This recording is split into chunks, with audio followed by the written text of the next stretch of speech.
Welcome to the castle, and today we had the pleasure of sitting down with Shelby Rabara, who you might better know as Snappy from Toy Story 5. We talked Toy Story, of course, but we also talked her current endeavors, including a book, Marty Dares to Dance, and her role on Goliath, streaming on Amazon Prime. So sit back, relax, grab a cup of coffee, and enjoy the conversation with Shelby Rabara.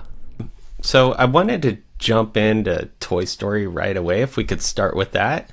And you have quite the exciting presence. You are kind of new to the toy room. And I'll do my best to keep things spoiler free, but I wanted to ask on Toy Story, like you're joining an iconic franchise, becoming part of the main crew a bit. That has to be pretty exciting. It's the most exciting. Honestly, it's been such an awesome ride. I'm having so much fun, and it was just such a pinch me moment, such a dream come true for me to be offered this role of Snappy because I didn't audition for it. And I've told this in other interviews before where I was in a random parking lot Okay. and I got forwarded an attachment letter from Pixar. And I thought it was a joke. And I was reading it and I had to call my husband and read it out loud to him because it was a letter with a Pixar header. And it was, Dear Shelby, we would love to offer you the role of Snappy. She's a new camera and here's what she looks like. And my brain was just firing so quickly and just as tears are streaming down my face, it was a feeling of shock as well as like, is this real? And so I called my husband and, Mm-hmm. and I read it to him and he was like, no, I think that's real, babe. And so then I just completely was like, wait, what? I was highly confused and also elated all at the same time. And I called my agents and managers being like, is this real? And they were like, wait, what? I was like, yeah, you just forwarded me this email with this attachment letter. So it was me randomly in a parking lot, just like tears rolling down my eyes and just complete elation. I was just so happy at that moment. It started this whole entire ride and I had to train myself to not tell people that I Mm. was offered the role. Yeah. So I trained myself to just forget that I booked it. Yeah. And then yeah, even after that, I was trying to stay so mum about it and I did. I kept it a secret from even my daughter, my 6-year-old daughter at the Oh, time. wow. Yeah, and I was rewatching the Toy Stories, and she's like, "Wow, mommy, you're really into Toy Story right now." And I was like, "Yeah, isn't it so neat?" And it was just so exciting for me to keep that secret from her. Yeah. And so when I took her to the premiere, she got Yeah. to meet Taylor Swift and Tony Hale, who she loves, Forky, and Joan Cusack, Oh and my gosh. I Yeah. mean, like she just thinks I'm the coolest, and so Yeah. I get major mom points, and um, yeah, it's just been Yeah. so awesome. I can imagine how fun that would be to share with your daughter and just to be able to like relate, something that you're working on with something that's important in their world. Was the premiere that was in Hollywood? It was, yeah, it was at the Dolby, so Oh, they okay, shut at the down door. all of Hollywood Boulevard. And yeah, they set up there was like, 3 specialized Toy Story Porsches that, were auctioned off for charity. Oh, And wow. yeah, it was just like so magical. The red carpet was Yeah. huge. They had huge cutouts of all of us characters, and I ran up once I saw Snappy, and I was like, "Snappy!" And yeah, it was just such a magical experience being on the carpet with the whole cast and crew, and just celebrating everybody's hard work. Yeah.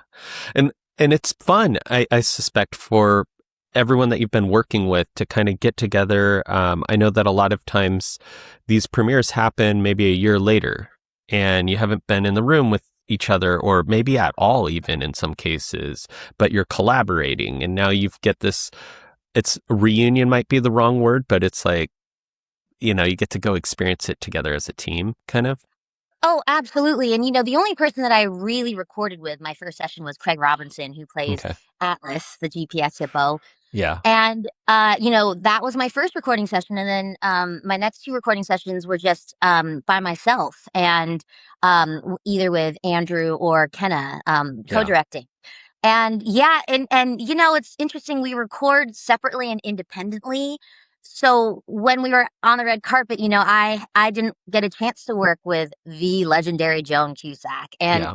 her voice, she she deserves an Oscar for this performance because she Yeah. is incredible. Her emotional depth in her performance as Jesse was so amazing. And so when Yeah. I got a chance after we watched the film at the premiere, I went up to her and I was just like, "Oh my gosh, Joan, you are so amazing. You are such a legend." And she Mm. is so grounded and just so sweet. And she's like, "Don't call me a legend." I'm like, "But you are." And it Yeah. was such an honor to meet her. And my daughter was like, "Is that who plays Jessie, Mama?" I'm like, "Yes, meet Miss Joan Cusack, like the legendary." And it was just such a magical meeting, and she is just the sweetest. And I mean, this is Jesse's movie, let's just be honest. Toy Yeah, Story absolutely. 5 is Yeah. Jesse's story, and it just meant so much to me being a mom Yeah. and having my daughter see a female perspective. I know, Jesse's a toy, but just that how powerful and how, um like, Jessie, she's just so powerful and sassy in her own way, Yeah. and it was just really nice to watch an animated film, especially a Toy Story, where it was Jessie's story and she's a Yeah. strong female lead, and it Yeah. was just everything. It was such a good movie. And it's one of those where you're really hoping it because you're thinking, um, the original three capped off so nicely that Mhm. when they announced four, I was like, oh my gosh, I hope this works, right? And it was a really fun adventure in four because you had this sort of like lost toys, which Mhm. are out there, right? We all have toys that we don't know even what happened to them, right? And Right. so they took us on that adventure. But it really was, as you're saying, a sort of passing of the torch. And this was Jesse's story. And it was done so well. So I was very anxious before this one, too, because, we've had Toy Story for most of our lives. Mhm. And just like they are important to the characters, to each other, these stories are kind of become important to us. So you were rewatching Toy Story to kind of get in that mode, right? Yeah. And so you're hoping it's going to work out. And I'll just say it does. It totally works out. It was such a good movie.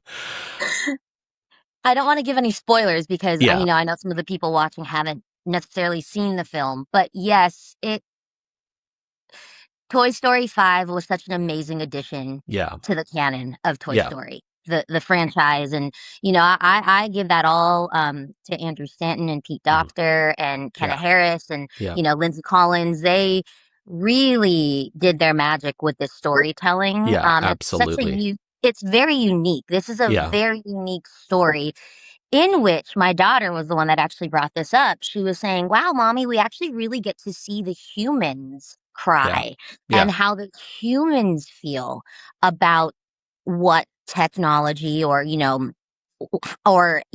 other cyber, other kids kind of making fun of a little Yeah. girl who wants to continue to play with toys." And when Yeah. my daughter said that, I was like, "You're absolutely right. Yeah. Wow." And she's like, "Mostly it's the toys that are really, really upset, mommy, but I actually got to see Bonnie and Blaze, and we saw a lot of human faces," is what she Hmm. said. Or, people, not toy Yeah. faces. We see a lot of toy faces too, but I thought that was really interesting. And another thing that is really unique about this film is the incorporation of animals. I Yeah. know Toy Story 1, there was Sid's dog, Yep. and I think in the next few Toy Stories, there was a couple animal characters that popped up. But what I love about Toy Story 5 is the incorporation of, Jimmy Dean, Yeah. Blaze's pet pig, Yep. Yep. Daffodil, Blaze's horse. And even in one scene that I don't want to give away the spoiler, but, it has to do with all the um, high tech buzzes and, they're Yeah. trying to find Star Command. And there's this one moment that's super abstract, and you're kind of taken out of the Toy Story world and put into this kind of nature world. And I think Yeah. it's so refreshing because you see tech is a toy, and Yeah. then you see complete nature and how the buzzes. It's really funny. I don't want to give it away, but the buzzes are Yeah. interacting with deer and squirrels and whatnot, and there's this Right. like Okay. fun music Yeah. that happens. Yeah, I'm with you now. I know what you're talking about. And, another thing that I picked up on in the movie, like you're saying, there was kind of these different branches that they took where they're bringing in other aspects of the child's life, their Hmm. pets and their other friends and things like this. Hmm. There was also not a moral. There was multiple kind of layers in there. And so Hmm. you hit on one, which was kind of this way of making friends and having connection in this current world is difficult. And having sincere relationships with people is different than having relationships just for the sake of it, right? Right, like acquaintances, like Hmm. real connection versus just Yeah. acquaintances, definitely. And so that was one. Another one that really struck me, and I don't know if most people picked up on it, is just sort of preconceived notions. Hmm. Like, I think a lot of us develop these stories in our minds about whether it's people in our past or Hmm. things that are going on. And it's like if you had just a little more context, you would realize, oh gosh, I had this a little bit wrong. Right. Hmm. And Hmm. so just sort of being able to give people the benefit of the doubt sometimes is important. The emotional weight of this movie, though, is heavy. It's Toy Story 3 level heavy because Toy Story 3 was the one that first got me. Really got, Same yeah, here. yeah. Hmm. Hmm. My wife, when I brought that movie home and we were watching it on the couch, and she could start to feel the couch shake a little bit at the end, and she goes, "Are you crying?" And I said, I said, "Yeah." Well, for And sure, and this because one, you think these toys are gonna be incinerated, and you're like, "Wait a second, they're toys. yeah, Can they actually die?" But as a viewer, which is what Pixar and Disney does so beautifully in their storytelling, is that you completely escape. And yeah, that's what true storytelling is complete yeah, escapism. And, you're like, "Wait, they're gonna die in this incinerator?" And then thank God for those aliens, right? They're my yeah, favorite character. yeah, yeah, The claw. yeah, yeah. But yeah, it's true escapism, and you're absolutely right, Ryan. Toy Story 5 hits you with a gut punch, and Hmm. let me A tell you, few and times. a few times, and Yeah. the conversation that has kind of started amongst my parent group, my daughter's going into second grade, it's really fascinating. It has really started a new conversation about the relationship we have with technology, with Mm, ourselves as parents, and then yeah. with our children. Like, how are we able, because technology is not going anywhere. We're living in a very ever-changing world. It's totally changing so quickly. Mm, And that's just how it's always been, right? Like, the advent of, even just cameras. Before, to set up a yeah. picture, you had to set it up, like flame had to go, the whole, mirror image being Yeah. burnt onto film. And Yeah. then now we have, an amazing digital camera like Snappy. I mean, she's from the 2000s, but now we have these insane cameras. Like I'm talking on my iPhone camera right now, Yeah. so it's ever changing. And I think it's really brought up a good conversation about how do we balance out technology and play, because I think there's a way to do it, and I think that's Yeah. exactly what Toy Story 5 and Andrew was saying with his screenplay was like, there's a way to do it, and we can't control outside forces, or necessarily like the bullying that goes on, but what we can control is that we can take responsibility for ourselves and our Hmm. children and say to them, "Hey, it's okay, like you need to break off of this." And Yeah. it's okay, like, Europe, we can clearly see that you're upset, you're being affected by something that was said to you, Yeah. on this tablet, and it's our job as parents, to be responsible and also become aware of our technology usage and maybe kind of flip that narrative, like, let's use Hmm. technology to play, and let's, something with me, Harry, and our daughter Zia, like we're using the Snappy camera to make believe. And so now we kind of have this whole summer of memories that are Yeah. recorded on Snappy Yeah. with us playing with other Toy Story figurines. And, you know, we have Rex, we have Fork, we have Karen Beverly. Like I'm having such a good time opening up these surprise boxes from Yeah. Funko. And Kenna Harris actually gave me a little Funko toy of Snappy, and then Andrew Stanton opened up one when we were at Pixar of Buzz Lightyear. And so Oh, wow. it's been so fun just to have these figurines, and we have a bunch of bullseyes, which is funny because, you know, they're mystery boxes, but Yeah. Yeah. we have like 6 bullseyes, and now it's becoming the Bullseye Army. And it's just neat to know that I'm going to have these memories Yeah. forever recorded on a Snappy camera. Yeah. Yeah, so and that's what I mean. It's just really brought up conversations amongst us parents, and even the kids are saying, you know, I think I do look at my iPad too long, and it's Yeah. them realizing it. So this has become kind of a self-reflection, and it's making them think on a critical level, which I think Yeah. is really beautiful, that you could do this through a movie like Toy Story 5. Yeah, and you know, as you're describing that, I'm thinking of some of my own takeaways from when I watched the movie, and one of them was just sort of going along with what you're saying. The ability to imagine, right? The ability to tell stories in your own mind, right? And so an example for me, and I'm just thinking of this as we're talking, Muppet Babies. Did you ever watch that growing up? I did. So the whole show is in their imaginations, right? Every episode is just a group of the baby Muppets going on a fantastic adventure through storytelling, right? And maybe with some toys and maybe with some different things. But when we were kids, that's what we had. We you know, of course there was TV shows and movies. They came on when they came on. Nothing was on demand, right? And so when you were in a creative mode or wanting to play, you just had to play. And it just looks different now. But it doesn't have to be a bad thing. And I think that's kind of what you guys are showing too. Along Yeah, and I think something that, you know, yeah, that's really interesting you said that, you know, playing with your imagination, make believe is different than playing games. And that's something yeah. that Jessie says so beautifully in the film, where she's like, you Mm-hmm. know, make believe is different. You know, Yeah. playing games is separate. Like those are two separate things, which it made me really think. I'm like, oh my gosh, Jessie, you're Yeah. speaking the truth, girl, you know? Yeah. And you're right, like make believe you are creating, you are the creator of the Yes. world You're the versus playing the storyteller. game. Yeah. Yeah, you're the storyteller. And I love video games. My daughter and my husband play video games all together all the time. And I'm the Yeah. third one being like, wait, how do you play that? You know? Yeah. But I see how like that motor function, right? Playing Yeah. video games in a created world already. Cause I love, Yeah. you know, Super Mario Brothers. I love all of those, like Sure. Mario Kart. That's my jam. But it's really interesting when the difference is kind of defined of make believe versus play.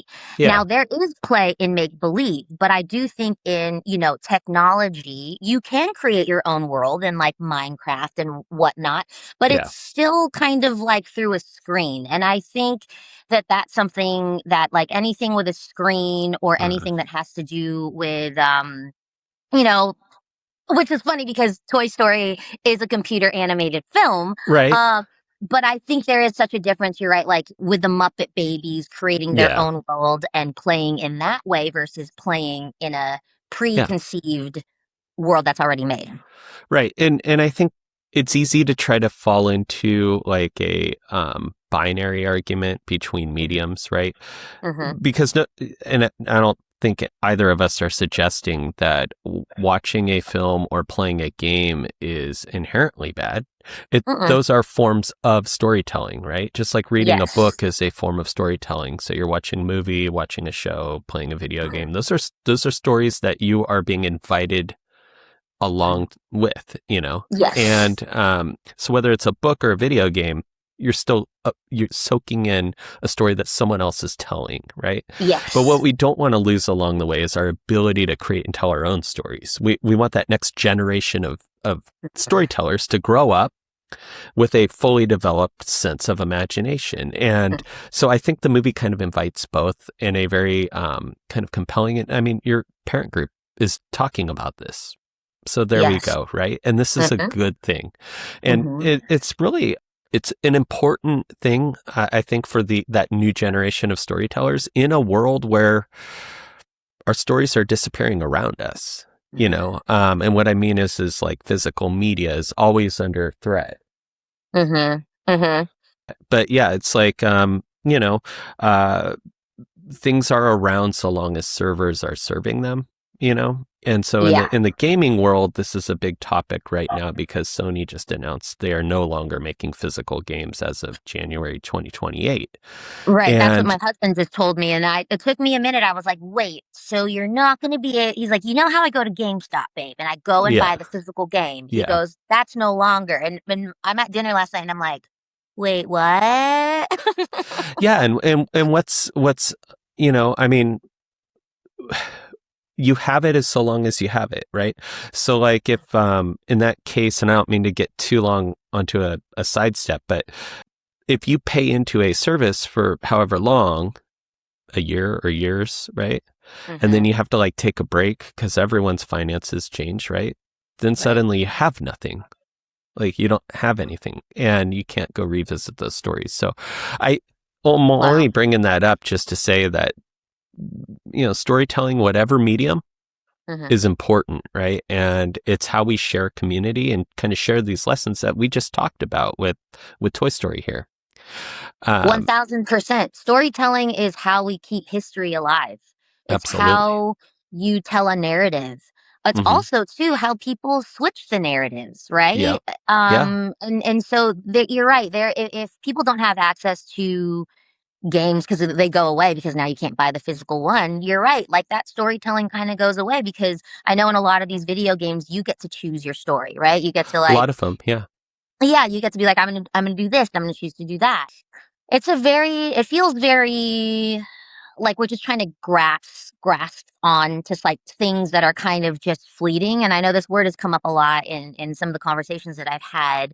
Just like childhood is fleeting, life is Hmm. fleeting. Every day we get older, and I think that's something that's like what is so special about Toy Story 5 is it's really focusing in on Bonnie and the change that occurs Hmm. in Bonnie as a child, as an 8-year-old child, when somebody makes fun of her for doing Yeah. something childlike, even though she is still a child, you know? Yeah.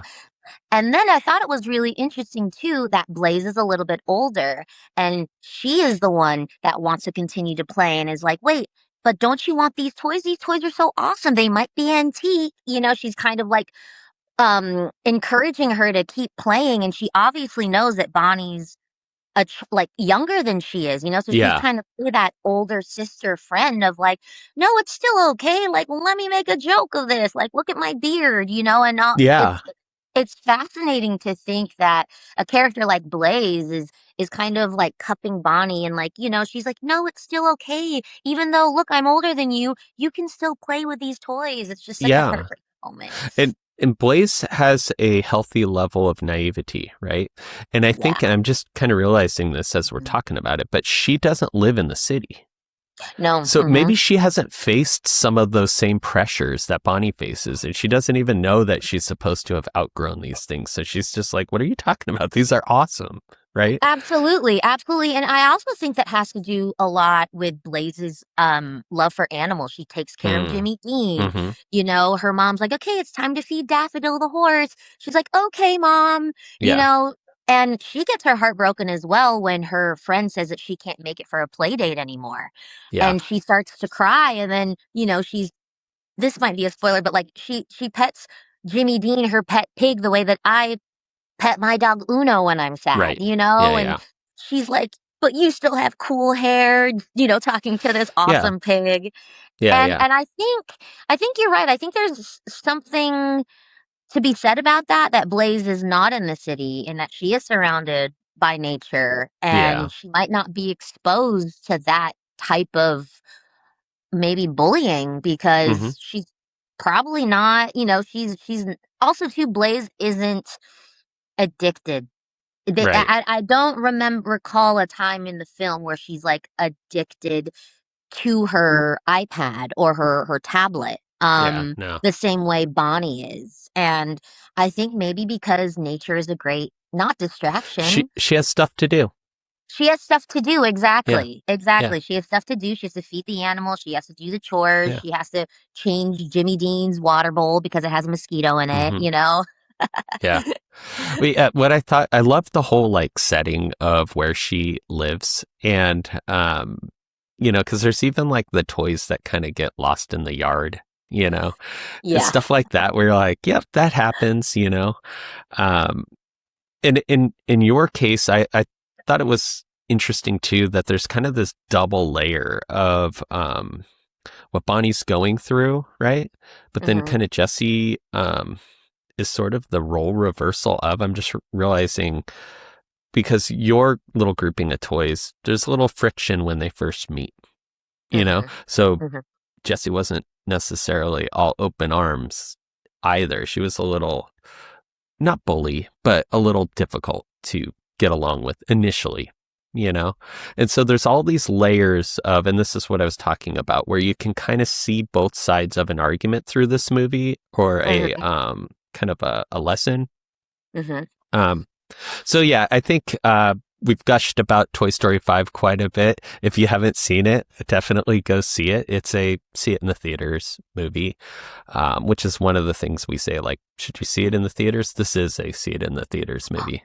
Oh, definitely. And I Yeah. love, it was a very different experience watching it a few different times. But Mm, my most favorite, I mean, obviously, I loved seeing it with like Conan and Craig and, yeah. Mr. Hanks, Mr. Allen, Miss Cusack, like Yeah. all everybody. And, Taylor Swift was also there watching. And so that was an amazing, amazing experience. But also, too, I really loved watching the film with my daughter's first grade class Mm, because when Snappy came on screen, they all went, "Yay, I love Zia's that. mommy!" And I love that. I was like, again, I'm just a big gush.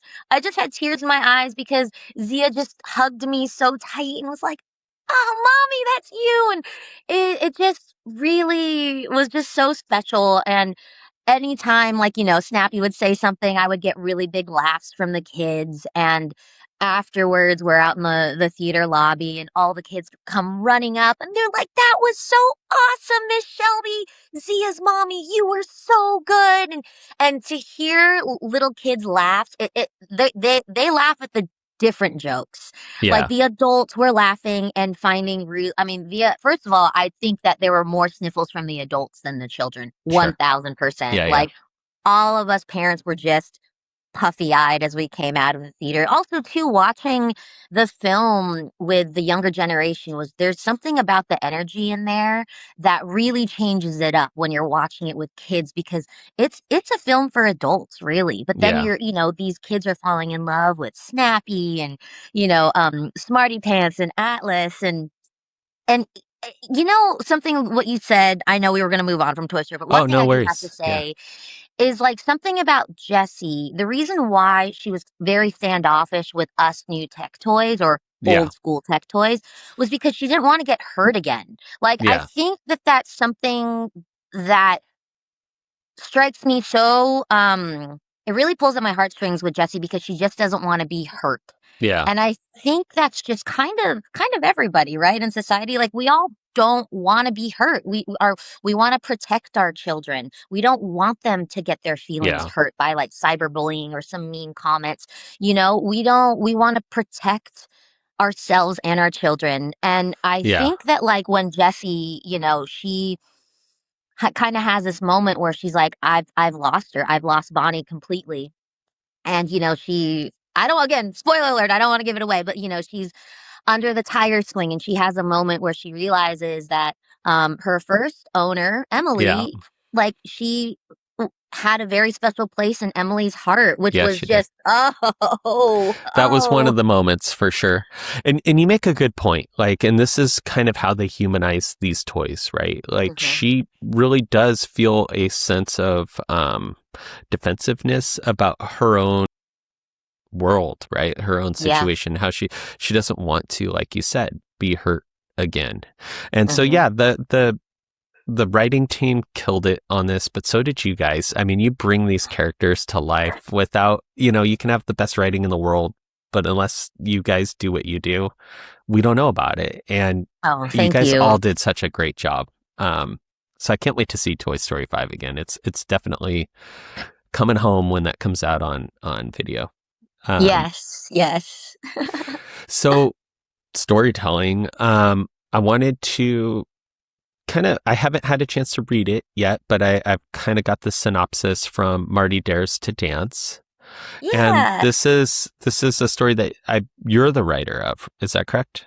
Yes, me and my Okay. husband co-wrote this children's book together, Okay. and yeah, we wrote it because we wanted to inspire kids and parents to dance. And Yeah. something that we realized, especially now, is that nobody dances. Now, here's the thing, like, we understand that, people feel embarrassed or whatnot, Mm, but what we also realize, like, once people kind of get over that hump and just kind of like yeah. move their shoulders a little bit, the biggest smile comes over their face, and they're like, that was so fun to do. And we're Yeah. like, yeah, and I think we're also losing that due to technology, because obviously everybody's like on their phones, and everybody likes to watch dancing, but or maybe not everybody, but like for the most part, a lot of people I think enjoy we do. watching Yeah. dancing. Yeah. Yeah. Yeah. But nobody actually gets up and, like, even just, like, step touches because they're afraid, or embarrassed, and that's what happens in Marty Dares to Dance. It's about, a little boy named Marty who's Filipino American, and he gets made fun of at a school dance. Mm, And so he doesn't wanna dance anymore, even though he has this amazing Filipino grandma who, like, makes him all of this delicious food, and she's, like, a hip hop lover. It's Lola is basically who I wanna be when I'm a senior citizen. Like, I'm still yeah. gonna be like DJing and, like, Yeah. living in my own world. Um, so he gets really embarrassed, and this is actually based off of my husband's experience, Mm, being made fun of at a dance, and he remembers that time where, like, what it took for him to get back on the horse. mm, But in Marty Dares to Dance, he goes to sleep one night and doesn't want to go to the school dance the next morning. But he is a lover of space, and so yeah. this little Martian friend alien takes him on this amazing trip through space, and they visit all these planets like Yeah. Mars, Saturn, Jupiter, and on each planet, the Martian teaches Marty a dance based on, like, the Oh, climate. nice. Or Okay. yeah, Yeah. What a yeah. So fun way to there's do that. Yeah. yeah, and there's, like, a whole dance that you could learn with Marty and the Martian, and, we Nice. actually have a piece of music that goes along. So when Harry and I, we do readings at, libraries or schools, we end up teaching the dance to the kids as well as the administration, and the dance parties we have had have been so fun. And also too, some of what's really interesting is, the administration will write us emails and say, "The kids were so focused Yeah. after reading the book and getting up and dancing in the morning, and for the rest of the day they were so focused." And I found that really interesting, because maybe they got that creative joy, that Yeah. feeling of joy, the Yeah. feel good, Yeah. feelings Absolutely. and then it made their whole entire day just so much more enjoyable, because the kids were listening, they were Yeah. honed in, they, like, were also just on a high about how much fun they had with Hmm. Marty Dares to Dance. So it's been Yeah. a really, really awesome journey, and yeah, we're writing our second one right now. Awesome. And yeah, it's a really fun project, and talk about escapism. We're marrying things that we love, like dance Yeah. and, also writing and storytelling. And Yep. yeah, yeah, it's been really Yeah. cool. No, I can imagine how rewarding that would feel, especially when you're doing a reading and the kids are feeling energized and Mhm. rejuvenating, kind of their spirits for their day, giving them Yes. something fun to do. Yeah, that's really fun. And it kind of reminds me, like we were just talking about technology and everyone, I think most people do like watching dancing videos and things like this. I feel Mm-hmm. like that might be one of the things that technology is improving in society is we're sort of breaking down all of these preconceived notions or stereotypes about things like drama and the arts and all these things being nerdy or whatever, right? And it's just our high school systems, a lot of them have clubs for these things. And I would hope, I'm just speculating, but I feel like with everything having a platform now, hopefully more Mm-hmm. people are finding themselves in these clubs, you know?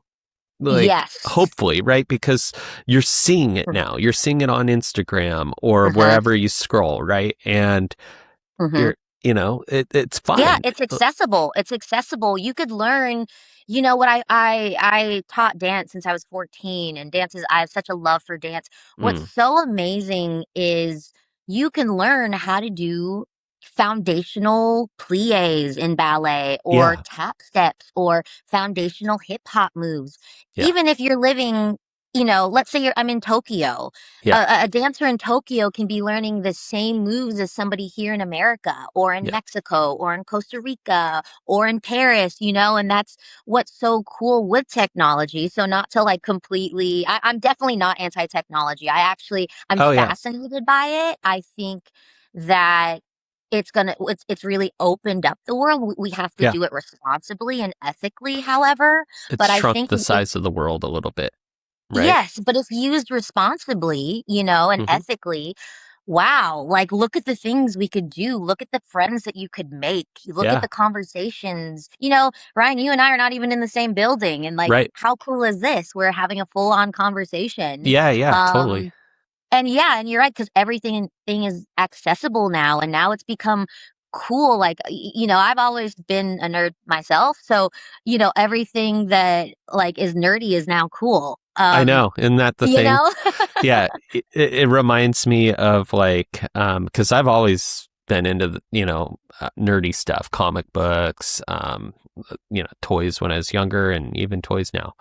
Um, but yeah, it's like now it's sort of on the main stage again. Whether it's from all of the superhero movies that have been coming out the last 15 years or whatever, suddenly all this stuff's the cool stuff. Mhm. Um, something else I just kind of like drive that point home too about like just accessibility and kind of just familiarity with the arts. Mhm. Um, Napoleon Dynamite.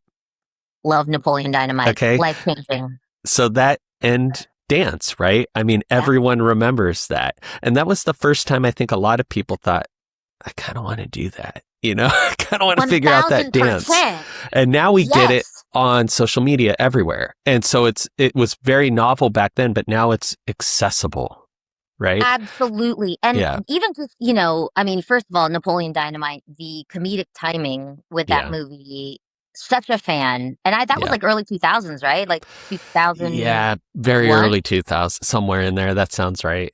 Yeah, and Yeah. I grew up such a fan, even though I was a classically trained dancer.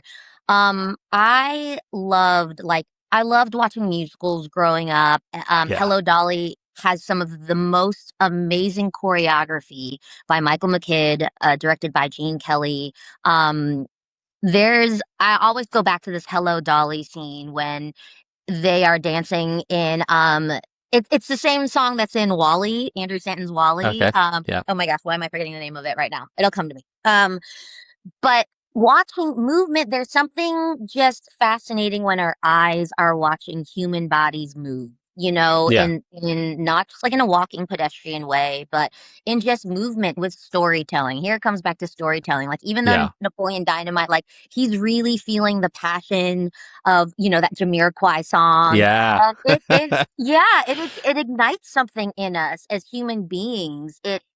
It's like this magic Yeah. thing that happens to us when we're watching somebody dance. And usually you could also watch pieces of choreography that are very sad and very beautiful and Oh, yeah. heart-wrenching, you Um, know?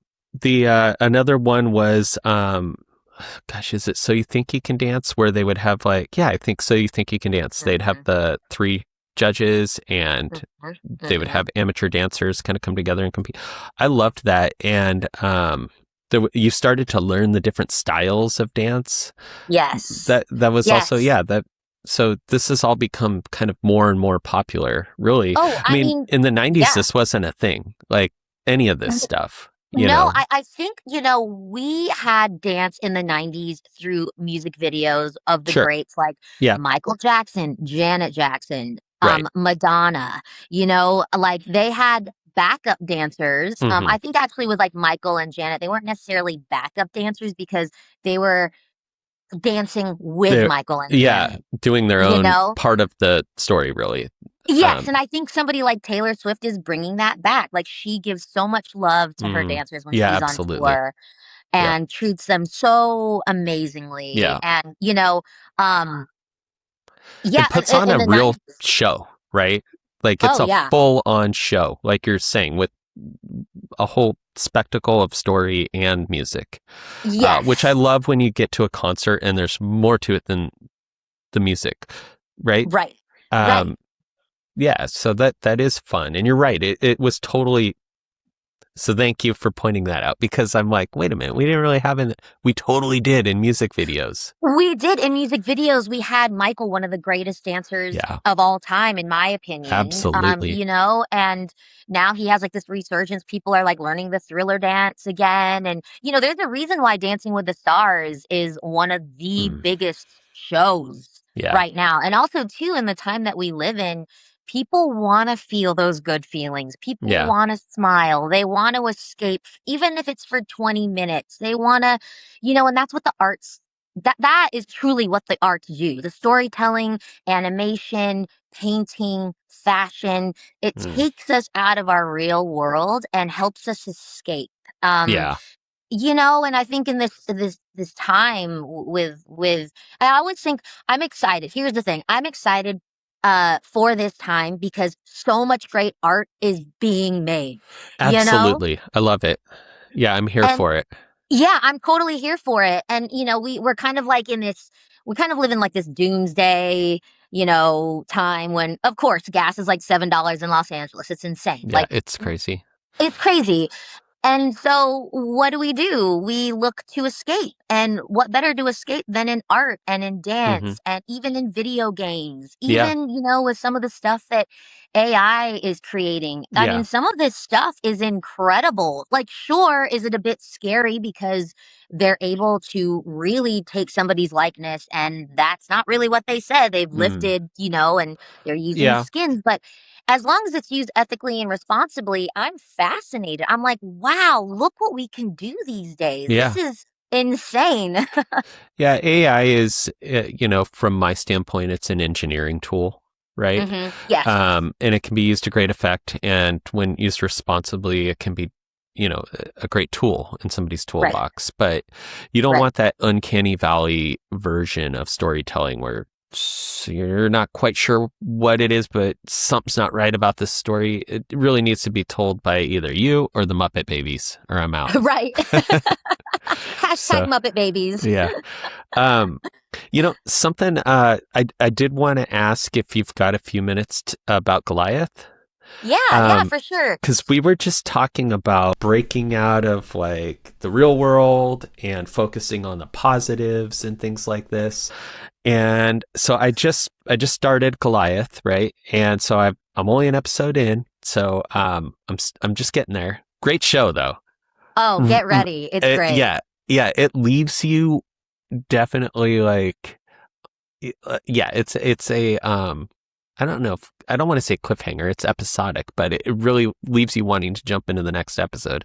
But something that occurred to me is I was born in Huntington Beach, moved up to Seattle in the 80s, but you were born down there, right? Like you Yeah, I was gonna spent say your I'm whole an life in OC LA. baby. Okay. Yeah, yeah. So we might have went to the same school had I lived down there, Yeah, continued totally. to. But something that occurred to me as I was watching it is I paused it and I'm like, wait a minute, filming locations. I'm like, this is totally filmed in like the San Fernando Valley or something like that. And then it in fact says, like, you see signage and stuff, but I'm like, oh, okay, that is where it is. And I thought, for you, Mhm. is it, how, you're always becoming a role to tell a story. Mhm, Someone you're not. Maybe you're pulling from parts of your life, this mhm, is what an actor does. mhm. But you're also like in your neighborhood. How weird is that? Like, is that ever, have you filmed in locations, whether it's for Goliath or anything else, where you're like, this is kind of weird that I used to like hang out over here or whatever, when I was younger. Yeah, let's see. I moved from Orange County when I was 17. I got a dance scholarship up here, like right in the smack heart dab of Hollywood. Okay. And yeah, being from Orange County, it's like 45 minutes without traffic, an hour and a half with Yeah. traffic to come up to LA. Yeah. So I do find myself when I am shooting on location, there's always like, oh yeah, man, like that was where I was on, had my dance scholarship, but that's also too right down the street from where I Love Lucy shot, Yeah. and like one of the things that when I was a dancer, I we were shooting on the same stage as Mary Poppins. Mm. And when I was on that stage on the Disney lot and Yeah. I saw the placard that said, that Mary Poppins shot in this stage, there's an energy about the Yeah. soundstage where you're just like, this is incredible.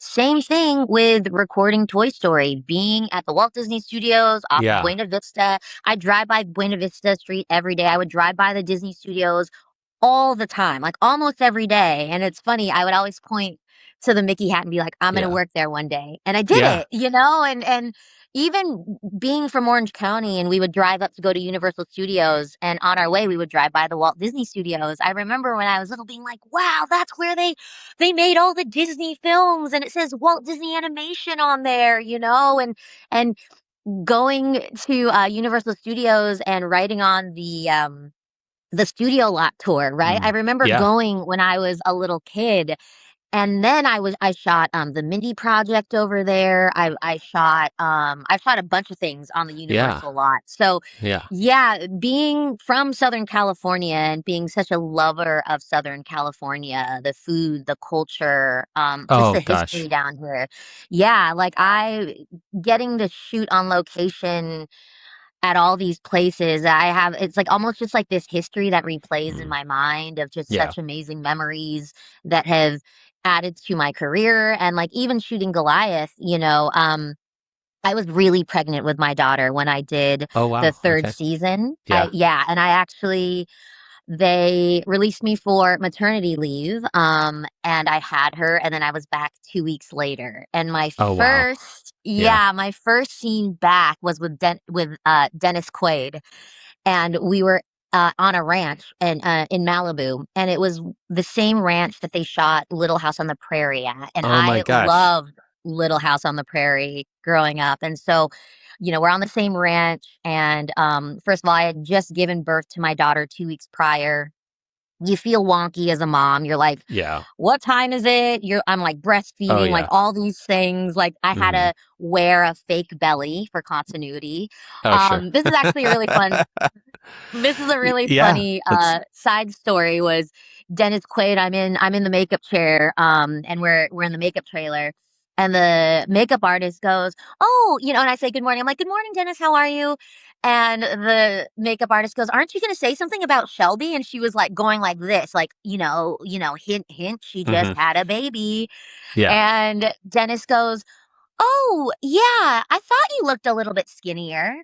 And Yeah. I looked at him and I said, "I wish I could say the same for you, Dennis." And he was like, "Touche." And Yeah. so it was really funny because we went straight Yeah. into shooting our scene, which was me kind of giving it to him, being like, Yeah. "These are the things you need to do. I am your lawyer. You're not doing what you need to do." And mind you, he's petting a horse, and we have to walk um over all of these logs and stuff. Yeah. And during that shoot, he kept tripping over the logs. And here I am being like, I just had a baby and I am like jumping over these logs. I need to go like pump right now. Yeah. It was really funny. So I have shooting on location for things like that, for Goliath are just some of like the best memories I have. And of course, with I love working with Billy Bob Thornton. Oh yeah. He's one of the greatest. He's a legend. I still am in contact with him, and we Hmm. actually went to a rodeo together in San Luis Oh Obispo, which was really fun.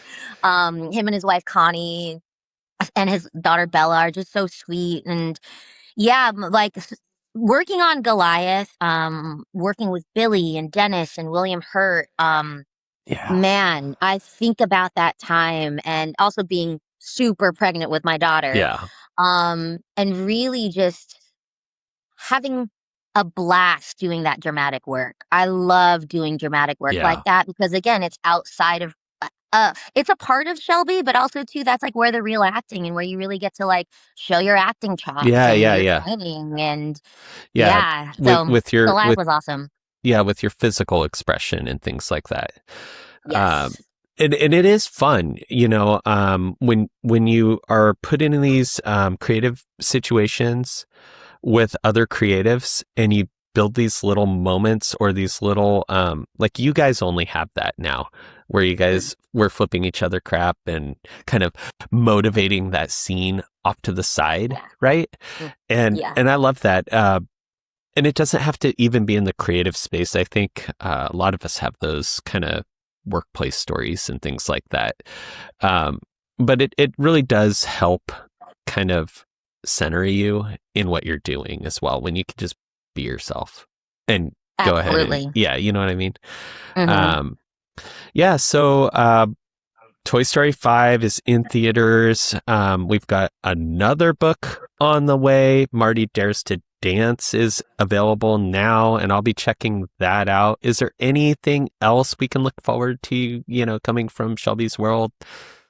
I'm focusing a lot now on writing an independent Hmm. script. Okay. I have a script under my belt that I've been taking meetings with, All and right. I have a proof of concept I haven't released to the public yet, but it's Okay. something that I hold so dearly to my heart. So whenever that's released, I'll make sure Like that, I'll reach out to you to let you know. And yeah, so I'm are you just thinking like a excited. short for that or like you're gonna, This is a proof of concept mhm. based on my original script, and it's about Ada Overton Walker. She was one of the first vaudevillian women Yeah. to pave a way for women of color in the arts, Awesome. specifically during the vaudeville time, the Victorian time, and Yeah. it incorporates a lot of my dance. Like I've used all it's based on original music that has existed and it's over 150 years old, but I've kind of put my own spin on it, and I have these numbers, vaudeville numbers, choreographed in my head, and I just can't wait to get my hands dirty in that work, Yeah. because I've Yeah. always just been such a creator, and I have all these ideas of wanting to make things come to life, and so I'm almost there, and so I'm really focusing on my own personal projects at the moment. I'm Nice. developing an indie script right now that's inspired by losing my sister. She passed away January of 2025, and Oh so my gosh. it's my way of processing grief. Yeah. And that's the only way I know how to do it is through writing and art. And I know that sounds like super nerdy, but it's like the only thing I know It's how to do. it's a healthy way to do it. I mean, I do it with music all the time. And Yeah. we all go through this and to have a way to kind of let that out in a Hmm. healthy way is a way to kind of understand how you feel yourself about it Yes, sometimes, right? it's reflective. It holds up a Hmm. mirror, and sometimes it's hard to really look in that mirror because you Yeah, have to really deal with the real life stuff that, again, it hurts. it does. Okay. So before we go, two fun questions for you. Okay. Okay. First one, if you get a random email with a PDF that invites you to Dancing with the Stars, are you taking that?